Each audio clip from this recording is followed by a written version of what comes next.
December 7, 1941.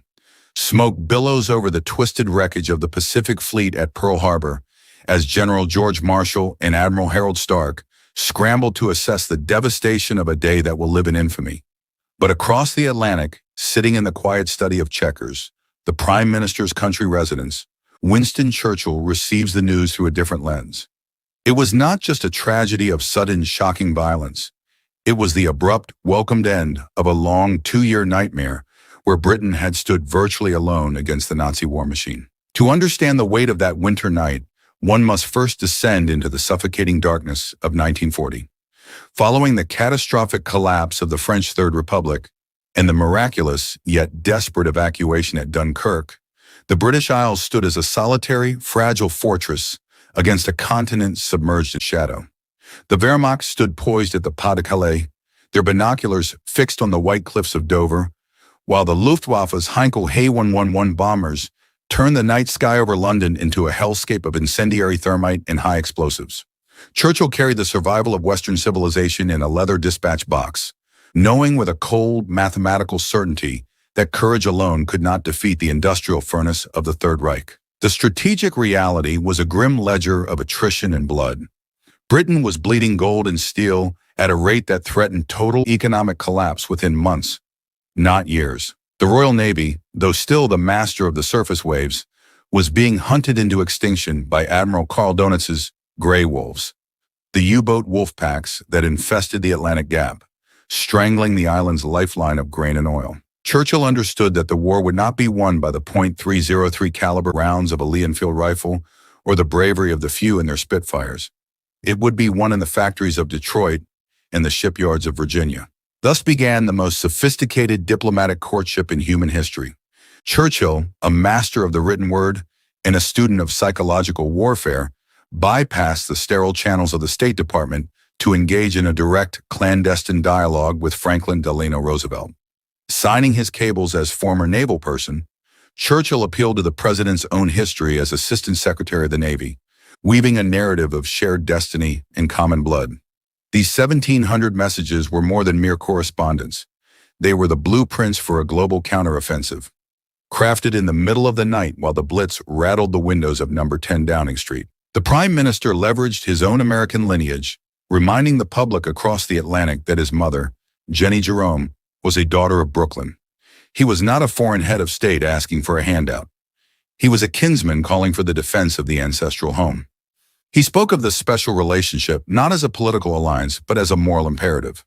Yet Roosevelt was shackled by a fiercely isolationist Congress and a public that still remembered the muddy trenches of the Great War with a bitter, lingering resentment. Churchill had to prove that Britain was a horse worth betting on before the American giant would even consider entering the stable. The first cracks in American neutrality appeared with the Lend-Lease Act in March 1941. Churchill hailed it as the most unsorted act in the history of any nation, but behind closed doors, he knew it was a temporary bandage on a mortal wound.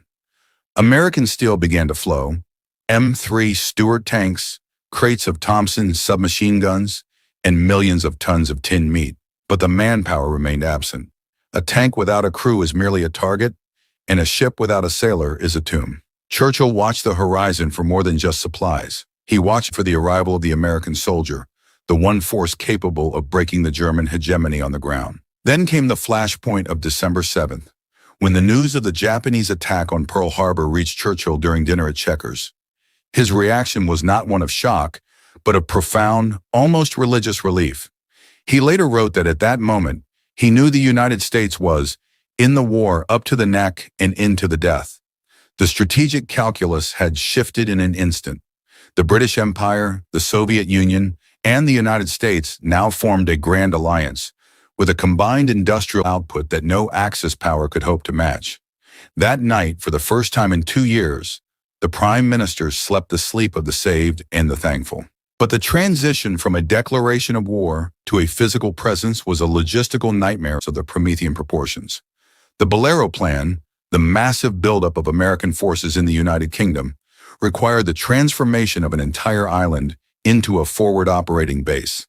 By early 1942, the first elements of the United States Army began to trickle into Northern Ireland. They were the vanguard of a migration that would eventually see over 1.5 million Americans stationed on British soil. This was the friendly invasion, a cultural and military collision that would forever alter the social fabric of the United Kingdom. To the war-weary British public, living on 4 ounces of bacon a week and navigating the pitch-black streets of the blackout, the American GI appeared like a creature from another dimension. They arrived with an abundance that seemed obscene in a land of rationing. They had real silk stockings for the ladies, Hershey bars for the children, and Lucky Strike cigarettes by the carton. Their uniforms were made of fine wool, their boots were high-quality leather, and they carried an air of unshakable frontier optimism that contrasted sharply with the grim, stiff upper-lip stoicism of the British Tommy. This abundance inevitably birthed the famous, stinging refrain, "Overpaid, oversexed, and over here."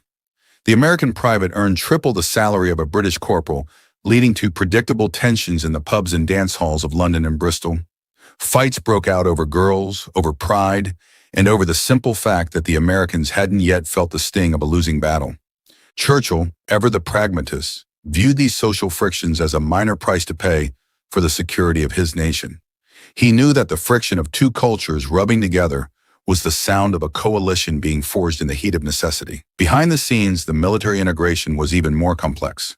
General George Marshall, the American Chief of Staff, and General Alan Brooke, his British counterpart, were locked in a strategic tug-of-war. The Americans wanted a direct, brutal, cross-channel invasion as early as 1942. Churchill, haunted by the ghosts of the Somme and the failure at Gallipoli, pushed for a more circuitous route through North Africa and the Mediterranean. He feared that a premature invasion would lead to a sea of blood that would turn the English Channel into a watery graveyard for an entire generation of American youth. The tension reached a fever pitch in 1943 as the Bolero buildup accelerated. The English countryside was no longer green pastures and rolling hills. It was a sprawling labyrinth of Quonset huts, ammunition dumps, and airfields. The 8th Air Force, the mighty 8th, began their daylight bombing campaign, flying B-17 flying fortresses in tight, lethal formations into the heart of the Reich. Churchill often stood on the airfields of East Anglia, watching the silver birds return with jagged holes in their fuselages and blood on the cockpit floors. The reality of American sacrifice was no longer a diplomatic theory. It was a daily occurrence. Then came the gray, rain-slicked afternoon in London that Churchill would never forget. A massive contingent of American infantry was scheduled to march through the city to their new deployment zones. This was not a parade. It was a movement of war. London was a city of scars, missing buildings like extracted teeth, craters filled with stagnant water, and a population that had been under fire for over 1,000 days.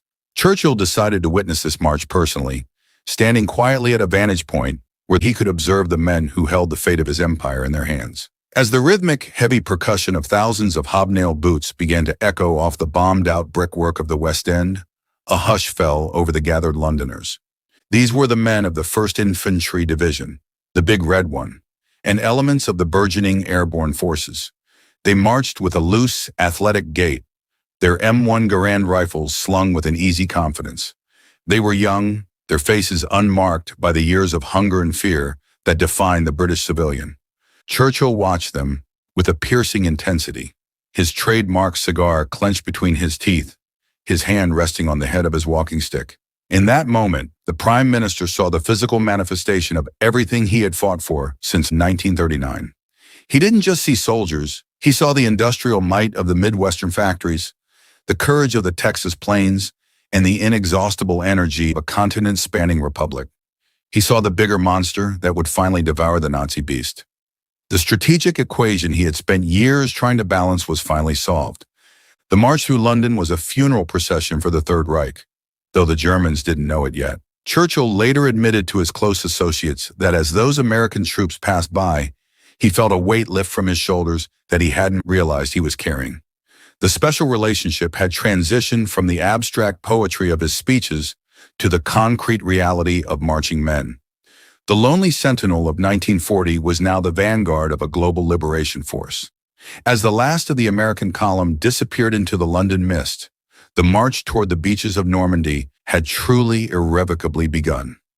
March 21st, 1942. The cold Atlantic winds whipped across the decks of the Queen Mary as she cut through the gray swells without an escort, relying solely on her 28-knot speed to outrun the predatory U-boat wolf packs. Below decks, 15,000 American soldiers of the 1st Infantry Division, the Big Red One, were crammed into every available square inch of space. This was the beginning of Operation Bolero, the largest movement of men and material across an ocean in the history of human warfare. Churchill watched the arrival of these leviathans from the Admiralty's war room, knowing that each ship represented a ticking clock for the Thousand-Year Reich. Analyze the staggering logistical weight of this friendly invasion. Britain was no longer just an island. It was being transformed into a massive, unsinkable aircraft carrier. The arrival of the American military required the construction of over 500 new airfields and the conversion of ancient villages into sprawling depots of high-octane fuel and heavy munitions. General George Marshall, the silent architect of the American war machine, insisted that the United States would not just participate in the war, it would overwhelm the enemy with a tidal wave of industrial output. Every American soldier arrived with 7 tons of equipment, a figure that dwarfed the resources of any other nation on Earth. Witness the friction that this industrial disparity created within the high command. General Bernard Montgomery, the hero of El Alamein, viewed the arriving American generals with a mixture of professional respect and aristocratic disdain. He considered them brave but green, lacking the scars of 3 years of continuous combat. Conversely, the American Supreme Commander, Dwight D. Eisenhower, had to balance the massive ego of Montgomery with the volatile brilliance of George S. Patton. Churchill sat at the center of the storm, acting as the ultimate mediator. He knew that if the Anglo-American alliance fractured over pride, the Nazi fortress would remain impenetrable. Consider the psychological state of the British Tommy as he stood shoulder to shoulder with the American GI. The British soldier had been fighting since 1939, surviving on meager rations and watching his hometowns burn. The American GI arrived with pockets full of invasion money, fresh packs of Lucky Strikes, and a confidence that bordered on arrogance. This social collision was managed with meticulous propaganda, but the real bond was forged in the mud of training grounds like Slapton Sands. There, under the roar of live naval gunfire, the two armies learned a singular, brutal truth. They would either live together as brothers in arms or die separately on the beaches of France. Enter the cockpit of a B-17 Flying Fortress of the 8th Air Force as it climbs into the thin, freezing air over East Anglia. This was the spearhead of the combined bomber offensive. While the RAF's Bomber Command under Bomber Harris leveled German cities by night, the Americans insisted on daylight precision bombing. This was a tactical gamble of the highest order. Churchill initially doubted the feasibility of daylight raids, fearing the carnage of the Luftwaffe's Focke-Wulf 1950s. But the arrival of the P-51 Mustang, with its Merlin engine and long-range drop tanks, changed the calculus of the air war forever. The little friends finally gave the big bombers the shield they needed to reach the heart of the Ruhr Valley. Calculate the pressure on Churchill during the crucial decision point of late 1943. The Americans, led by the relentless General Marshall, demanded a direct cross-channel invasion. Operation Overlord. Churchill, haunted by the memory of the 10,000 British casualties on the first day of the Somme in 1916, pleaded for a peripheral strategy. He wanted to strike the soft underbelly of Europe through Italy and the Balkans. This was not cowardice. It was the calculated caution of a man who knew his empire was running out of men. The debates in the cabinet war rooms were fierce, marked by clouds of cigar smoke and the heavy silence of men deciding the fate of millions. Observe the transformation of the English coast in the spring of 1944. The Atlantic Wall built by Erwin Rommel looked formidable from the sea, but the preparation in southern England was unprecedented. The Americans brought with them Hobart's funnies, specialized tanks designed to clear mines and lay bridges, and the massive Mulberry Harbors, portable ports that would allow for the unloading of thousands of tons of supplies without the need for an existing harbor. Churchill himself inspected these engineering marvels, realizing that the former naval person had finally found the tools to conquer the sea itself. Focus on the night of June 5, 1944. The largest armada in history sat coiled like a spring in the English Channel. Churchill dined with King George VI, both men knowing that the order had been given by Eisenhower. Okay, let's go. The Prime Minister's mind surely drifted back to the march of the U.S. troops through London. Those fresh faces were now blackened with soot and grease, sitting in the vibration of C-47 transport planes or huddled in the cold spray of LCVP landing craft. The special relationship was about to face its ultimate test in the surf of Omaha and Utah beaches. Experience the chaos of the landings through the eyes of the 29th Infantry Division at Omaha Beach. The inexhaustible might Churchill spoke of was met by the MG-42 machine guns of the German 352nd Infantry Division. The sea turned red as the first waves were decimated by plunging fire. For several agonizing hours, the entire invasion hung in the balance. But the American G1, the same boy who had shared gum with British children months earlier, found a way to scale the bluffs. Churchill received the reports in London, his hand trembling as he read the casualty lists, yet knowing that the breach had finally been made. Trace the breakout from the Normandy hedgerows. General Patton's Third Army, a force of pure armored momentum, began its dash across France. The logistical miracle Churchill had facilitated now paid its dividends. The Red Ball Express, a fleet of thousands of American trucks, worked 24 hours a day to keep the tanks fueled. The German Wehrmacht, once the masters of blitzkrieg, found themselves outclassed by a superior version of their own tactics. Churchill visited the front lines, crossing the Channel just days after the invasion, standing on the very soil he had promised to liberate 4 years prior. Analyze the shift in global power as the Allies reached the Rhine. By late 1944, the United States was providing nearly 70% of the total Allied military effort in the West. Churchill, ever the historian, recognized that the sun was beginning to set on the British Empire, even as the dawn of victory approached.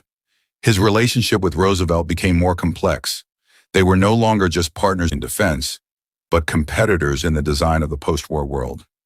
At the Yalta Conference, Churchill fought to ensure that Europe would not simply trade one dictator for another, but his leverage was now measured in American divisions. Witness the final, desperate German gamble at the Battle of the Bulge in December 1944. Hitler launched a massive counteroffensive through the Ardennes, hoping to split the Anglo-American lines and reach the port of Antwerp. In the freezing woods of Bastogne, the 101st Airborne Division stood surrounded, outnumbered, and outgunned. Churchill followed the maps with grim focus, but he did not panic. He knew the mathematics had already been settled. The American soldier had matured into a hardened veteran, capable of holding the line against the last of the panzer divisions. Follow the crossing of the Rhine in March 1945. Operation Plunder saw the British and Americans crossing the Great River Barrier in a massive amphibious and airborne assault. Churchill, defying Eisenhower's orders for his safety, crossed the river himself in a small boat, leaning over the side to spit into the water in a final gesture of defiance against the Reich. He was 70 years old, yet he possessed the fire of a subaltern in the cavalry. The saved and thankful man of 1941 was now the conqueror of 1945. Reflect on the silence that fell over Europe on May 8, 1945. London erupted in a frenzy of joy, and Churchill stood on the balcony of the Ministry of Health, overlooking a sea of people. He told them, "This is your victory," to which the crowd roared back, "No, it is yours." But Churchill knew the truth. He looked toward the American embassy, acknowledging the debt of blood and steel that had made this moment possible. The march of the U.S. troops through London had reached its destination, the ruins of the Reich Chancellery in Berlin. Conclude with the legacy of the special relationship. The arrival of the American GIs had changed Britain forever, breaking the class barriers of the old world and introducing the vibrant energy of the new. Churchill's sleep of the saved was the realization that democracy, when backed by industrial might and moral clarity, is an unstoppable force. He had started the war as a lonely sentinel on a crumbling wall. He ended it as the architect of a new world order, built on the foundation of the march he had witnessed in the rain. The screen fades to black as the distant sound of a lone bagpipe plays Amazing Grace, transitioning into the rhythmic, haunting thud of marching boots that slowly disappears into the echoes of history. History often focuses on the generals, but the friendly invasion was a collision of two cultures. If you were a British citizen in 1944, would you have welcomed the American abundance, or would you have felt your national identity was being overwhelmed? Share your thoughts in the comments below, and don't forget to subscribe and hit the notification bell.